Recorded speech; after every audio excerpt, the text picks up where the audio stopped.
नमस्कार, मैं हूँ सरगम पंत और आप सभी का स्वागत है गुरु मंत्र के खास एपिसोड में। और आज हमारे साथ हैं देश के सबसे बड़े गुरु astro scientist GD Vashishtha ji. आपका बहुत बहुत स्वागत है गुरुदेव। सदा सुखी रहो। हमेशा की तरह शो की शुरुआत करें उससे पहले विषय जान लेते हैं। देखिए, पैसा किसे बुरा लगता है? हर व्यक्ति चाहता है कि वो अमीर बने, लेकिन कभी कभार मेहनत करने के बावजूद भी वो कभी भी धनवान नहीं बन पाता और उसका पूरा जीवन गरीबी में बीत जाता है। तो माँ लक्ष्मी की कृपा आप पे कैसे बरसेगी, उसके बारे में बात करेंगे कि इसका हमारी कुंडली से किस प्रकार संबंध होता है। पर इसके अलावा और कौन से अन्य विषय होंगे ये भी जान लेते हैं। मेहनत और लगन से काम करने पर भी क्यों नहीं आता है पैसा? पूजा पाठ करने के बाद भी क्यों रूठी रहती है माँ लक्ष्मी? आपकी गरीबी कैसे दूर होगी, कैसे बरसेगा पैसा? माँ लक्ष्मी के कौन से उपाय से आप बनेंगे धनवान? तो चलिए शो की शुरुआत करें। उससे पहले आपको याद दिला दूं कि फेसबुक पर गुरु मंत्र पेज को जरूर लाइक करें। वहां आप गुरुदेव से अपने सवाल कर सकते हैं या फिर आप हमें मेल भी कर सकते हैं। उसके लिए टीवी स्क्रीन पर जो ईमेल आईडी फ्लैश हो रहा है उस पे आप मेल कीजिए। उसके जरिए आपको हमारे शो पर कॉलर बनने का मौका मिलेगा। और अगर आप गुरुदेव से साक्षात मिलना चाहते हैं और मिलकर के सवाल पूछना चाहते हैं, प्रश्न करना चाहते हैं, तो वो भी संभव है। उसके लिए टीवी स्क्रीन पर फ्लैश हो रहे फोन नंबर पर कॉल करें। इससे ज्यादा तरीके आपको और कहाँ मिलेंगे। बातचीत का सिलसिला जारी रखेंगे, पर उससे पहले जानना चाहेंगे गुरुदेव से कि मेष, वृषभ और मिथुन राशि वालों का आज का दिन का हाल कैसा रहेगा। सबसे पहले बात करते हैं मेष राशि वालों की। मेष राशि वालों के लिए आज का दिन बहुत ही उत्तम है। कामकाज में सफलता मिलेगी। आज अचानक कहीं से भी शुभ समाचार की प्राप्ति होगी। यात्राएं भी हो सकती हैं और आर्थिक स्थिति बहुत ही उत्तम बनी रहेगी। वृषभ राशि वालों के लिए आज दिन कुछ खास नहीं है। ये तो ठीक है कि धार्मिक प्रवृत्ति बनी रहेगी, लेकिन परिवार में किसी को शारीरिक कष्ट हो सकता है। कर्जे जैसी कोई स्थिति भी खड़ी हो सकती है और कोई अप्रिय घटना भी घटित हो सकती है। इसीलिए आज शांत मन से दिन गुजारें, तब उत्तम होगा। मिथुन राशि वालों का भी आज ठीक ठाक दिन है। आज मन में जोश तथा नया उत्साह देखने को मिलेगा। भाग्य की हर संभव सहायता मिलेगी। मित्रों के साथ में भी अच्छा समय व्यतीत होगा और गृहस्थ जीवन भी ठीक ठाक चलता रहेगा। गुरुदेव, हमारा गुरुमंत्र शो इतना बड़ा हो गया है कि आज हमारे साथ कई लोग मौजूद हैं, उनके मन में कई सवाल भी होंगे। पर आज जिस विषय पर हम चर्चा करने वाले हैं उससे संबंधित पहला सवाल मैं आपसे पूछना चाहूंगी कि हम सब चाहते हैं कि हम अमीर हो, चाहे हम सर्विस सेक्टर में हो, चाहे हमारा कोई कारोबार हो। पर होता क्या है कि इतनी मेहनत करने के बावजूद भी हमें उसका फल ही नहीं मिलता और पूरा जीवन बस गरीबी में ही बीत जाता है। तो ऐसे कौन से योग होते हैं जो एक इंसान को धनवान बनाते हैं? बड़ा इस सवाल का जवाब तो सारे ही लेना चाहते होंगे, है ना। आप माँ लक्ष्मी की जो तस्वीर देखती हो उसमें क्या होता है? उसके अंदर आप देखो कि सेंटर में माँ लक्ष्मी कमल पर विराजमान है। जब हम देख रहे हैं उस वक्त देख रहे हैं कि राइट साइड पे गणपति जी बैठे हुए हैं, वो मोदक सामने रख के बैठे हुए हैं। और लेफ्ट हैंड पे देखते हैं तो माँ सरस्वती, उनकी भी तस्वीर होती है वहीं पे साथ में। पीछे से दो हाथी जो सफेद रंग के होते हैं वो गंगा बहा रहे होते हैं। और वहां नीचे कोई पानी या तालाब तो नहीं नजर आ रहा, लेकिन माँ लक्ष्मी कमल पे बैठी। ठीक है, इसका मतलब क्या है? क्या ये स्वरूप ही आपको सब कुछ दे देगा? क्या ये स्वरूप को देखने मात्र से आपकी जेबें भर जाएंगी, या इस स्वरूप को देखने मात्र से ही आप जीवन के अंदर बहुत ज्यादा तरक्की पे निकल जाएंगे? क्या ऐसा होगा क्या? ये तो आप हर दीपावली पे भी करते आ रहे हो, आगे पीछे भी साल के अंदर ज्यादा ना सही तो 200 बार तो ये भी आप करते ही रहते हो, देखते भी रहते हो, लेकिन इससे तरक्की नहीं मिलती। माँ जो लक्ष्मी है, ये समझाया गया, ये चित्र हमें ये समझा रहा है कि सही मायने में हमें करना क्या चाहिए जीवन के अंदर। ये जिस वक्त में ये चित्रों का निर्माण हुआ उस वक्त में इंसान बहुत भोला हुआ करता था। तब ये लिखाई पढ़ाई वाले अक्षर भी नहीं थे ज्यादा, लोगों में साक्षरता नहीं थी, बस कही सुनी बातों से ही वो समझा करते थे, जिसकी वजह से हमारे ऋषि मुनियों ने ये वाले चित्रों का निर्माण करके हमें ये समझाया कि कौन सा भगवान हमें क्या देता है, लेकिन उसके पीछे की वो पूरी कहानी बताया करते थे और बच्चे को ये समझाया करते थे कि अगर इसको अपनाना है तो तुझे ये करना पड़ेगा, ये करना पड़ेगा, ये करना पड़ेगा। अब वो जो बताया करते थे कि तुम्हें ये करना पड़ेगा, ये करना पड़ेगा, ये करना पड़ेगा, बेटा वो तो सारा भूल गए। अब याद रह गया सिर्फ चित्र ही चित्र जो माँ लक्ष्मी का है, बस जिसको देखते ही ना मन में एक उबाल सा उठता है, बस अब तो लक्ष्मी घर आएगी। समझे? ऐसे लक्ष्मी नहीं घर आती बेटा। लक्ष्मी घर पे लाने के लिए जो आज आपको मैं बताने जा रहा हूं, अगर इस चित्र को पूरा चरितार्थ नहीं किया तो मतलब ही नहीं लक्ष्मी आई। और वो तरीका क्या है? सबसे पहले जन्म कुंडली के छठे घर की बात करते हैं, जिसकी कारक मां सरस्वती है, क्योंकि वो राहु का बहुत उच्च का घर है और राहु की जो अधिष्ठात्री है, जो राहु की जो देवी है वो है मां सरस्वती। सरस्वती का काम क्या है? उनके हाथ में क्या है? वीणा है। वीणा का मतलब आप समझते हैं, यानी कि जिससे भी बोलो बहुत मीठा बोलो, गुस्सा बिल्कुल नहीं करना। तुम्हारे स्वर ऐसे होने चाहिए कि तुम्हारे मुंह से निकला हुआ जो वाक्य है दूसरे को इतना अट्रैक्ट करे, मीठा लगे, उसे अपना लगे।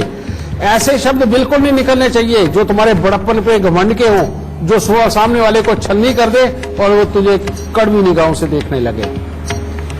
और अगर ये कड़वी निगाहों से देखने वाला सीन पैदा कर दिया, यानी तुमने घमंड में बोल के सामने वाले को काटना शुरू कर दिया, तो बेटा यानी कि उससे जो तुम कमा सकते थे, जो तुम उससे करवा सकते थे, वो तुम अब नहीं करवा पाओ।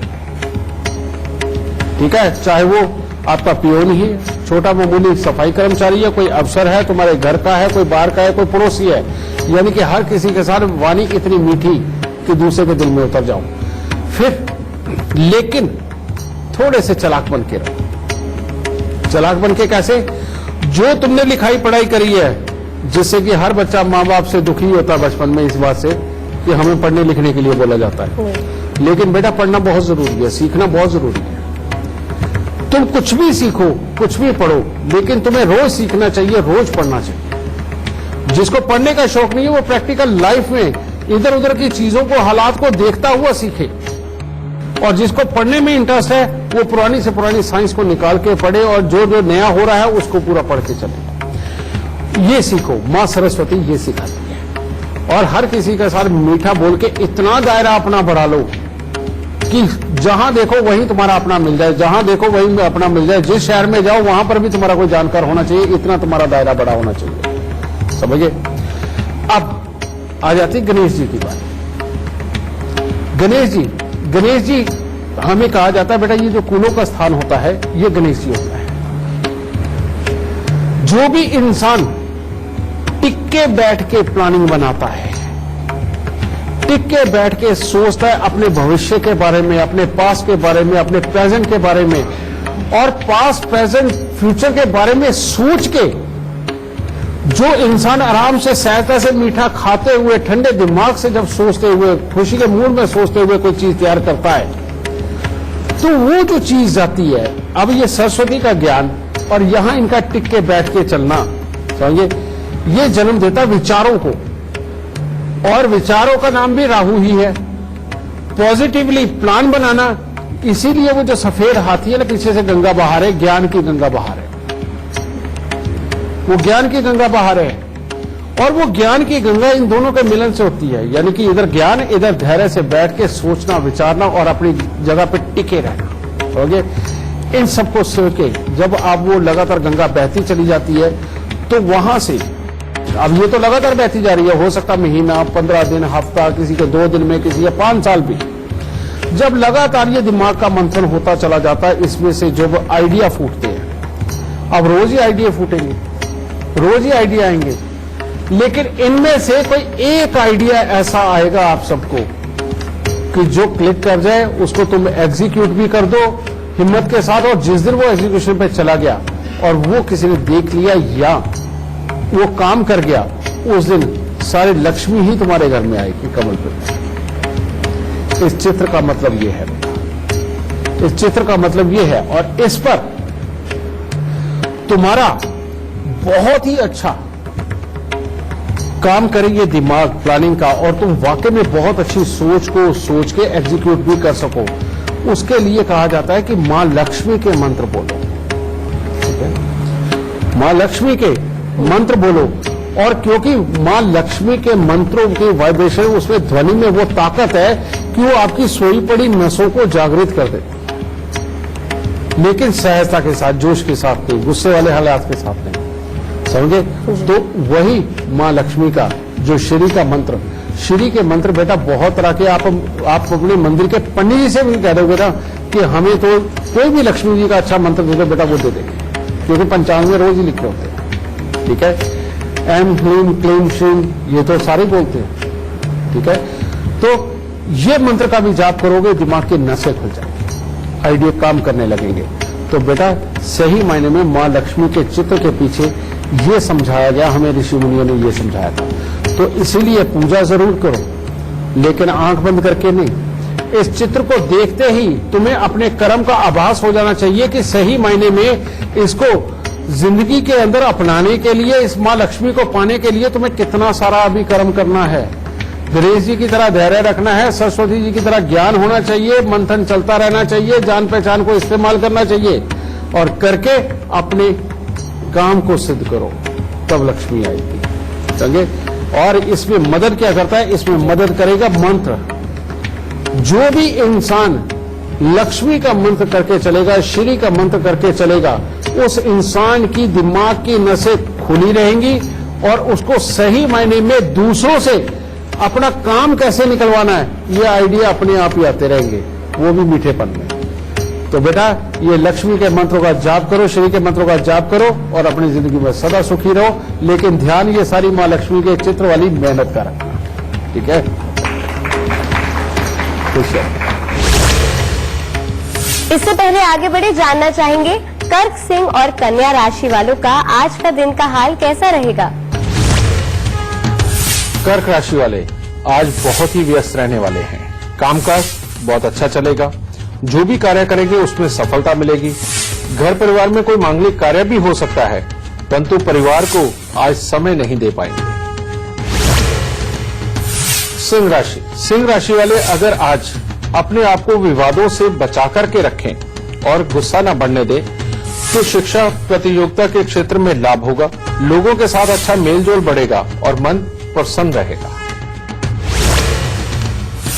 कन्या राशि, कन्या राशि वालों को सुबह सवेरे तो कोई शुभ समाचार मिल सकता है, लेकिन बाकी के दिन के अंदर योग ठीक नहीं है। भाई बंधुओं के साथ कोई अनबन हो सकती है, घर में किसी को स्वास्थ्य से संबंधित भी दिक्कत आ सकती है, और रुपए पैसे को लेकर के आज चिंता बनी रहेगी।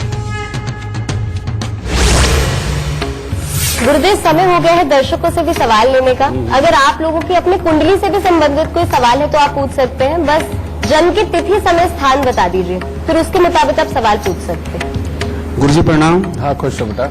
गुरुजी मेरा नाम सुनील कुमार है, मेरी डेट ऑफ बर्थ है 19/10/1980। ठीक है। 4:30 AM। टाइम क्या बेटा? 4:30 AM। ओके, प्लेस क्या है? बागपत।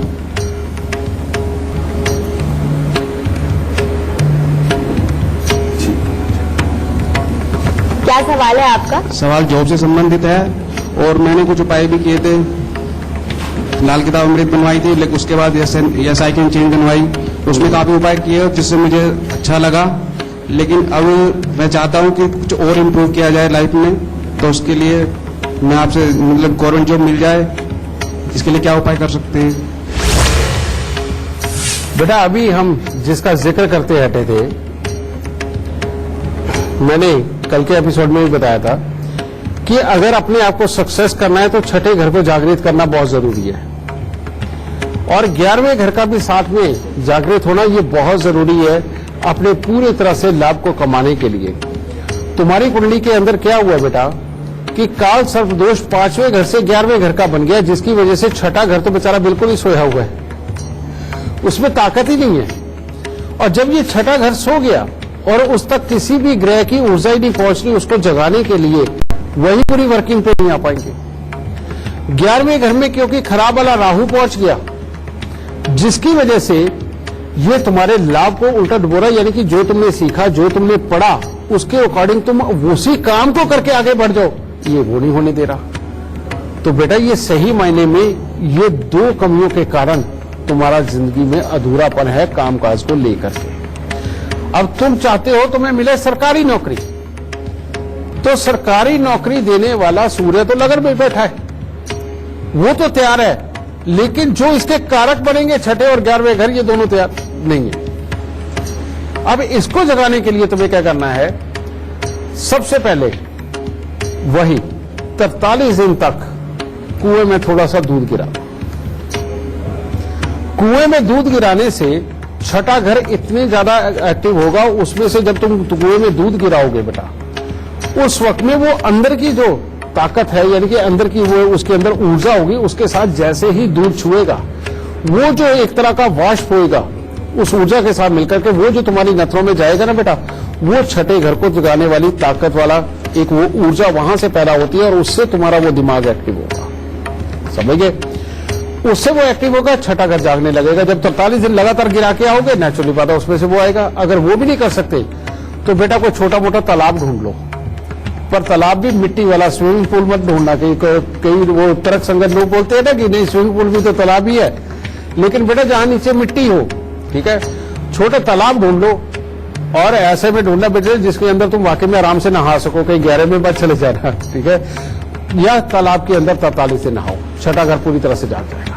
ठीक है, 11वां घर, अब तुम्हारा 11वां घर डैमेज, उसके अंदर रहो। उसके लिए 4 नारियल पूजा वाले लेके उसके ऊपर सरसों के तेल का तिलक लगा के, काले तिल लगा के, इसको बेटा हर महीने तुम मंदिर में देना शुरू कर दो, भले शनि मंदिर में दे दो। ठीक है, मात्र ये 2 उपाय करने से अब जो तुम्हारी बुद्धि जागृत होगी वो तुम्हें अपने आप उस कर्म तक भी ले जाएगी जिसके अंदर जाकर के तुम वाकई में एक बहुत अच्छी नौकरी के हकदार बन जाओगे, क्योंकि तुम्हारी जन्म कुंडली के अंदर लगन का सूर्य, धन भाव का बुध और पराक्रम स्थान का मंगल तुम्हारे अंदर वाकई सारी खासियतें तो दिया हुआ है, लेकिन ये हिस्सा रोक रहा है। तो इसको करो, बहुत जल्दी नौकरी तुम्हें अपनी मनपसंद की मिलेगी। ठीक है बेटा, कोई और सवाल पूछना चाहता है? जी गुरुजी, बेटा है मेरा। हाँ। नाम है राहुल गुलाटी। हाँ हाँ जी, 25 अक्टूबर 1998, जन्म स्थान है सहारनपुर और समय सुबह 5:10। और सवाल क्या है आपका? हाँ जी, सवाल ये है कि वो ना मतलब जैसे एक ठहराव नहीं है उसकी जिंदगी में। एक तो स्वास्थ्य कष्ट बहुत है उसको, हर रोज कोई ना कोई प्रॉब्लम्स आ जाती हैं उसके साथ। और दूसरी बात, जैसे गेम्स में था तो नेशनल लेवल पे गया, उसको छोड़ दिया एकदम से। अभी पढ़ाई कर रहा है, करना चाहता है, लेकिन हो नहीं पाती उससे। तो उसको लेके हमें बहुत टेंशन रहती है कि क्या होगा कल इसका। मैंने अभी ये पिछले एपिसोड में बताया बेटा कि जब बच्चा पैदा होता है उस वक्त में कोई ग्रह आगे हो और कोई उसके ठीक पीछे भी होते हैं, जो दृष्टि डाल के धरती पे तो अब ऊर्जा वो भेज रहे हैं, लेकिन आगे वाले और पीछे वालों की आपस में मिलके दृष्टि जो पड़ती है धरती पे, वो एक नई ऊर्जा पैदा करती है। तो तुम्हारी कुंडली में यही एक लोचा हो गया बच्चे की कुंडली पे। इसके अंदर केतु देव की दृष्टि मंगल के ऊपर पड़ गई, जिसके चलते हुए ये जो एक योग होता है, इसके अंदर बच्चे का धीरे धीरे करके वो बहुत कड़वा हो जाता है, कड़वी जुबान बोलने लगता है। किसी भी काम को करते हुए बीच में काम खराब होते हैं, सहन शक्ति भी खराब होती चली जाती है और लाभ बिगड़ते, क्योंकि ये लाभ स्थान के साथ कंसर्न हो जाएगी। फिर देखो जो मैंने बोला था वो मेरा बार बार यहाँ पर साफ आपको नजर आ रहा है कि जिसको भी काम से लाभ से संबंधित दिक्कत आनी है उसका लाभ स्थान डैमेज होता है ये। लेकिन एक बहुत बड़ी बात, इसकी कुंडली के अंदर छठा घर जागृत है, छठा घर जागृत है, और इसको अगर इसने जगाए रखा तो ये बच्चा बहुत काबिल बन सकता है, इसमें कोई तरह नहीं। दूसरी बात, सूर्य की दृष्टि जब शनि के ऊपर पड़ती है तो इंसान की जो फितरत है उसमें चालाकी का मिश्रण कम होता है, लेकिन गुस्से का मिश्रण ज्यादा होता है। और वो कहता ये है, तो अगर वो गलत काम भी करे तो वो ये कहता कोई बात नहीं, देख लूंगा, मैं सामने आऊं, मैं अपने आप कर लूंगा, ये शब्द बोलता है। लेकिन क्योंकि चालाकी नहीं होती कि किस तरह से इस माहौल को, सिचुएशन को रखते हुए अपना काम निकाल के निकल, तो ये दुर्गुण इसने दे दिया बेटा। अब इनको अगर ठीक करना है तो वो उपाय ही है। और वो उपाय क्या होगा? सबसे पहले हमेशा रसोई घर में खाना खाए, क्योंकि इसकी इम्यूनिटी में भी कमजोरी है। ठीक है, समय समय पर इसको खांसी की दिक्कत भी आएगी, समझ गए, ये प्रॉब्लम आएगी। और अगर घर के आसपास में कीकर का पेड़ हुआ तो फिर तो इसकी समस्याएं बहुत ही बढ़ेंगी, इसलिए कीकर का पेड़ भी नहीं होना चाहिए। ठीक है, क्योंकि कीकर में से शनि की एनर्जी निकलेगी और शनि के ऊपर सूर्य की दृष्टि पड़ के वो खराब हालात दे रही है। ठीक है, साथ ही वो जो नारियल वाला मैंने अभी दूसरों को उपाय बताया था, 4 नारियल पूजा वाले लेके उनके ऊपर सरसों के तेल का तिलक लगा के, काले तिल लगा के, ये हर महीने बेटा ये शनि मंदिर में ये दिलवाते रहो। ठीक है, यहां से शनि को अच्छा करके चलने के लिए तुम्हें करना क्या है, 43 दिन लगातार 60 ग्राम साबुत सुरमा ये लेके घास वाली जमीन में दबा। इस शनि को यहां खत्म करना जरूरी है। अब केतु को मंगल पे जो दृष्टि डाल के उसको खराब कर रहा है, उसको ठीक करने के लिए जो इसकी मानसिकता में एक पिन्नकबाजी देता है, लड़ाई करने की बहुत ज्यादा देगा, जो दूसरों को कुछ ना समझना वो आदत देगा, इसको ठीक करना बहुत जरूरी है। और ये केतु की दृष्टि मंगल पे पड़ने के कारण ये मानसिकता जन्म लेती है। तो यहां केतु के लिए चूना, 500 ग्राम चूना, 5 पुरानी की काले सफेद कपड़े में लपेट के 43 दिन लगातार जल प्रवाह कर दो। इससे जल भी पवित्र होगा, चूने से हमेशा जल पवित्र होता है, मिनरल्स भी आते हैं, जल भी पवित्र होगा, दुनिया का भला भी होगा और तुम्हारे बेटे की औरा भी क्लीन होकर के केतु हट के मंगल पूरी तरह से अच्छा फल देने लगेगा। और तुम अगली बार कह दो कि मेरे बच्चे में बहुत बड़ा बदलाव आ गया, मेरा बच्चा अच्छा हो गया। ठीक है बेटा? हाँ बेटा, बिल्कुल कर सकते हैं, खुश रहो। तुला राशि, तुला राशि वालों का दिन तो अच्छा शुरू होगा। यात्रा करने की कोई योजना भी बन सकती है या किसी के यहाँ कोई मांगलिक कार्य के ऊपर भी आप जा सकते हैं, परंतु मानसिक तनाव आज के दिन आपका बढ़ सकता है और स्वास्थ्य के प्रति भी सचेत रहना है और वाहन के प्रति तो खास तौर पे आज के दिन आपको सचेत रहना पड़ेगा।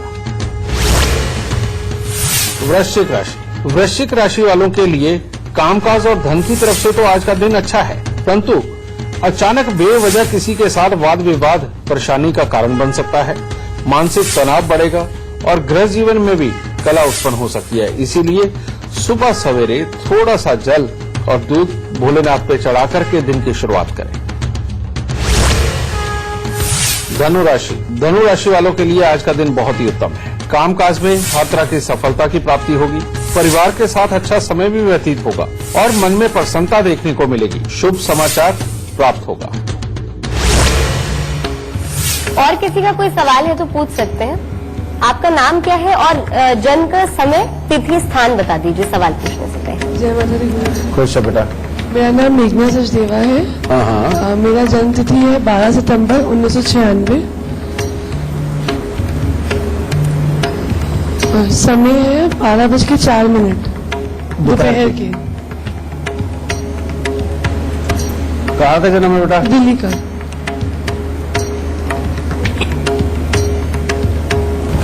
हाँ, क्या जानना चाहता बेटा? गुरुजी, मेरी हेल्थ बहुत वो रहती है, हेल्थ क्राइसिस बहुत रहता है, प्लस मेरा कैरियर कहीं पे सेट नहीं हो रहा है। बहुत सारी फील्ड्स ट्राई कर रही हूँ बट मेरा कैरियर अभी कहीं सेट नहीं बैठ रहा है। बेटा, जब अभी हमने 2 एपिसोड पहले ये शुरू किया तो मैंने एक बात बताई थी कि जब भी किसी का कोई स्वास्थ्य खराब होता है, जब भी किसी की जिंदगी के अंदर भूचाल आते हैं, चाहे वो थॉट लेके आए, हालात लेके आए, या हमारे शरीर के अंदर की जो कमियां उत्पन्न होती हैं, उनमें राहु जरूर होता है।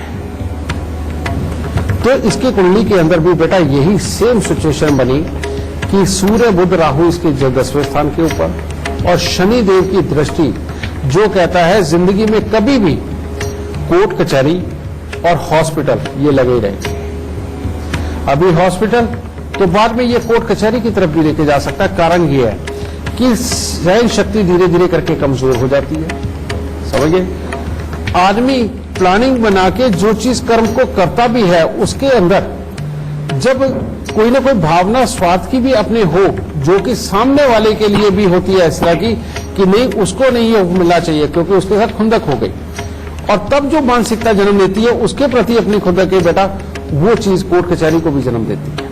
ठीक है, तो ये वाले हालात ये बना गया। और दूसरा एक और योग, मंगल देव अष्टम भाव में, अगर तुम्हारा घर साउथ फेसिंग हुआ घर के सामने पार्क, मैदान, खाली प्लॉट हुआ या कीकर, बेरी, नीम या पीपल का पेड़ घर के आसपास हुआ तो बेटा तुम बार बार अब बीमार रहोगे और कोई कारण नहीं समझ आएगा और कोई डॉक्टर पूरी तरह से डायग्नोज करके तुम्हारी एक बीमारी का तो ट्रीटमेंट कर देगा, लेकिन एक के बाद जो दूसरी आने वाली उसका क्या करेगा?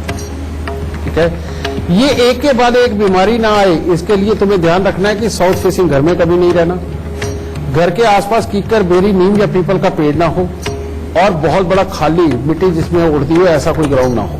ठीक है, इसका ध्यान रखना है। और ये शनि और राहु के इलाज को करना बहुत जरूरी है। और वो उपाय क्या है? सबसे पहले 900 ग्राम जौ लेकर के उनको दूध के साथ धो करके लाल कपड़े में लपेट के घर के अंधेरे कमरे में वजन के नीचे दबा के रखो, क्योंकि दूध के साथ मिलकर के जौ में से जो एनर्जी निकलती है बेटा वो बड़ी जबरदस्त किस्म की इम्यूनिटी देने वाली होती है। ठीक है, और साथ ही 43 दिन जौ को दूध के साथ धोकर उसको जल प्रवाह कर दो। ठीक है, ये पहला उपाय। दूसरा उपाय के अंदर बेटा हर शनिवार को थोड़ी सी उड़द साबुत को सरसों का तेल लगा के काले कपड़े में लपेट के वो जो डकैत वगैरह आते मांगने के लिए बेटा तेल मांगने के लिए उनको दान में देते हैं। ठीक है, काले और नीले रंग के वस्त्रों का प्रयोग तुमने कभी नहीं करना, ये अगर किया तो तुम्हारे लिए बहुत बड़ी प्रॉब्लम हो जाएगी, इसलिए इनसे बच के रखो। और तीसरा, तुमने जब भी मंदिर में जाना है, चाहे गुरुद्वारे जाओ, मंदिर जाओ, जिस भी धार्मिक स्थान में जाओ, कुछ ना कुछ मीठा जिसके अंदर सफेद रंग भी हो, जैसे कुछ पताशे, बर्फी, ठीक है, ऐसा कुछ ना कुछ मीठा तुम जरूर लेकर के, ठीक है, ये तुम लेकर के जाओगे, तुम्हारी जिंदगी वाकई में और समझेगी। और एक बात और बेटा, क्या तुम्हें ज्योतिष पढ़ने में भी इंटरेस्ट है?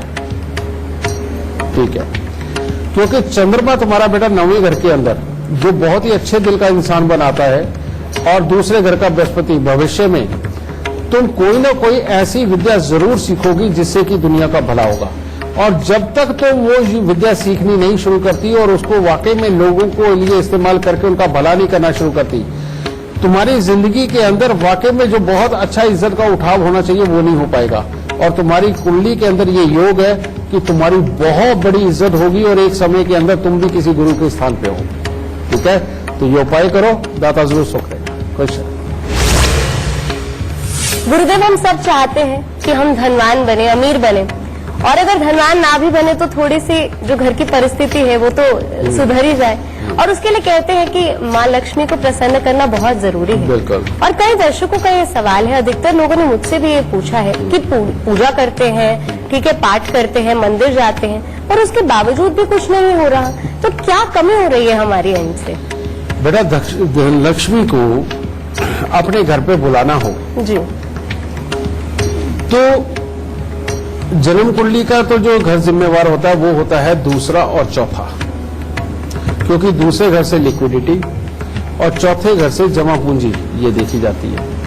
लेकिन इसके बीच में कर्म भी तो बहुत जरूरी है, यानी कि जन्म कुंडली का 10वां घर छठा घर। ठीक है, अब जिनके यहाँ वाकई में गरीबी रहती है, जिनके यहाँ पैसा पूरी तरह से नहीं आ पाता और बार बार तकलीफें जीवन के अंदर आकर के हमेशा अपने कामकाज को ही खराब करता है और जिंदगी के अंदर आगे नहीं बढ़ पाते, इसका मतलब ये है बेटा कि उनकी जन्म कुंडली के अंदर 10वां घर, दूसरा घर और चौथा घर, इसके अंदर कहीं ना कहीं कमी है। और जिसके भी 10वें, दूसरे, चौथे घर में कोई ग्रह नहीं होते बेटा, उनके साथ में ये समस्या होती है, और ऐसे लाखों नहीं करोड़ों इंसान हैं। तो आज हम आपको वो वाला उपाय बताते लाल किताब के जो इस समस्या से बिल्कुल आपको निकाल सके। सबसे पहले हमें अपने कर्म क्षेत्र को जगाना होता है कि हम काम अच्छा कर सकें, हमारी नौकरी या धंधा ना छूटे और वो लगातार बना रहे। सबसे पहले इसके लिए कर्म करना बहुत जरूरी होता है, और वो कर्म क्या है? 43 दिन लगातार 2 मुट्ठी सौंफ या तो किसी सरकारी संस्थान के अंदर रख के आओ जिससे कि किसी को कोई नुकसान नहीं है लेकिन वहां की एनर्जी साथ में लेके आएगा, या फिर जहां ये कोई सरकारी भवन की छाया पड़ती हो वहां जमीन के अंदर भी वो दबा सकते हैं। तो इससे 10वां घर जागृत हो जाता है। ये लाल किताब के अंदर ये विद्या को बताया गया है। ठीक है, फिर उसके बाद में चौथे घर को भी जगा लो। चौथे घर को बड़े आराम से जगाया जाता है बेटा। चौथे घर के अंदर सबसे उच्च ग्रह होता है बृहस्पति। तो 43 दिन लगातार 400 ग्राम चने की दाल लेकर के उसको जल प्रवाह कर दो, जिससे कि चौथा घर जागृत हो जाएगा। और उसके बाद दूसरा घर जो इन दोनों को एकदम से जगा देगा, 10वें घर में भी जो अब तुमने उपाय कर दिया, चौथे घर के भी जगा दिया, अब इससे फल लेना है। तो उसको लेने के लिए 43 दिन लगातार दूध, चावल, मिश्री थोड़ी थोड़ी मात्रा के अंदर ले जाके मंदिर में रखना शुरू। और जो भी इंसान अभी पढ़ाई कर गया है लेकिन उसको उसका फल नहीं मिल रहा, काम में उतरना चाहता है, काम का फल नहीं मिल रहा, बार बार नौकरी छूट जाती है, पैसे का फल नहीं मिल रहा, नगद पैसा बचता नहीं, उन सब के लिए ये उपाय अमृतमय होगा। और जो ये कर लेगा उसके घर पर लक्ष्मी मैया स्वयं चल करके आएगी।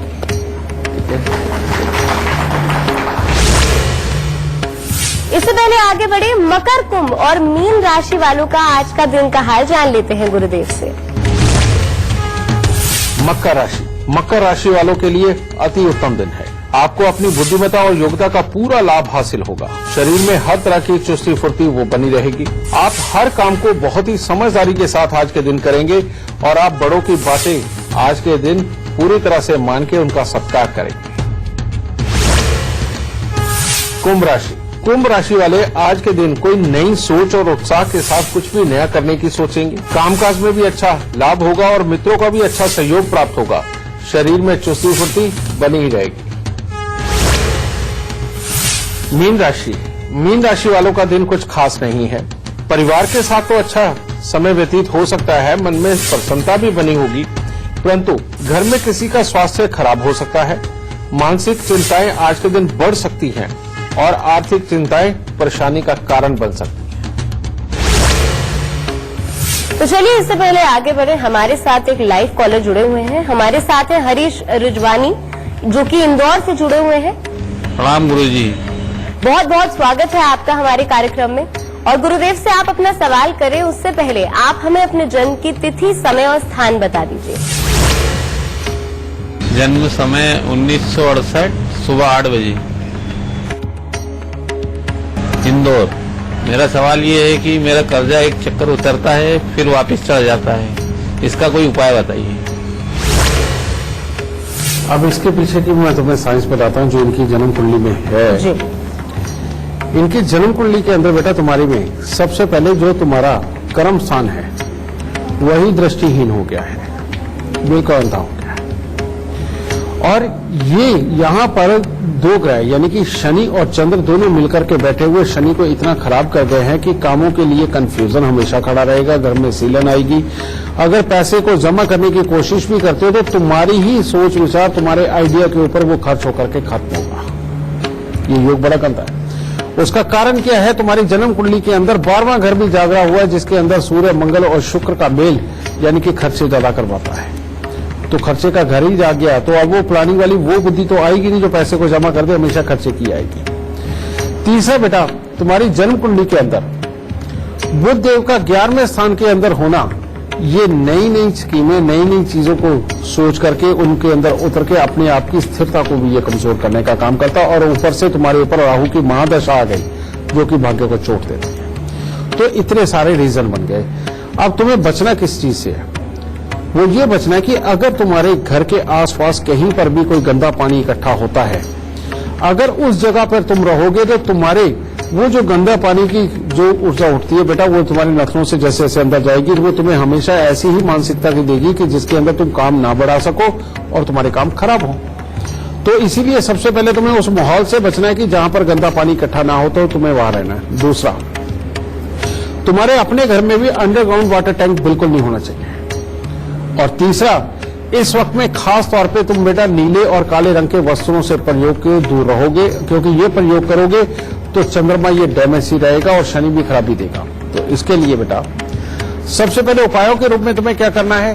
बुध को कंट्रोल करो। जो नई नई बुद्धि से जो पैसा खराब होने के हालात बनाता है उसको कंट्रोल करने के लिए तांबे का छेद वाला पैसा लेके सफेद रंग के धागे में पिरो के वो अपने गले में धारण करो। दूसरा, यहां चंद्र शनि के मेल को ठीक करने के लिए तुम्हें करना है 43 दिन लगातार तुम्हें सादा पानी बिल्कुल नहीं पीना। उसके अंदर नमक, चीनी, ग्लूकोज, स्क्वैश, खटाई कुछ भी हो, मिठाई कुछ भी हो, तुम डाल के पियो टेस्ट चेंज होने तक। ये काम जरूर करो। और साथ ही हर शनिवार को थोड़ी सी काली स्याही लेके उसको बेटा मंदिर के अंदर देते रहो, कांच की शीशी में डाल के। ठीक है?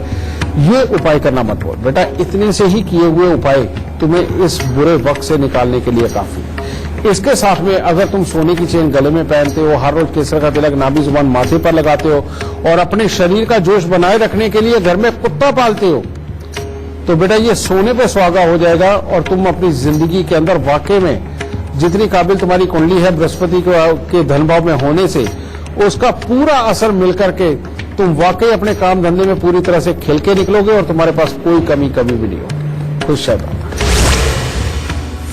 आप पे माँ लक्ष्मी की कृपा जरूर होगी, आपके जीवन में भी धन की बरसात जरूर होगी, पर इसके लिए आपको करना बस इतना है कि गुरुदेव के बताए उपाय अपनी जिंदगी में ढालने हैं। आप खुद देखेंगे कि आपके जीवन में परिवर्तन जरूर आएगा। गुरुदेव आपका बहुत बहुत शुक्रिया हमारे दर्शकों से बात करने के लिए, उनके सवालों का जवाब देने के लिए और उनका मार्गदर्शन करने के लिए। माता रानी सबको सुखी रखे, खुशियां बख्शे।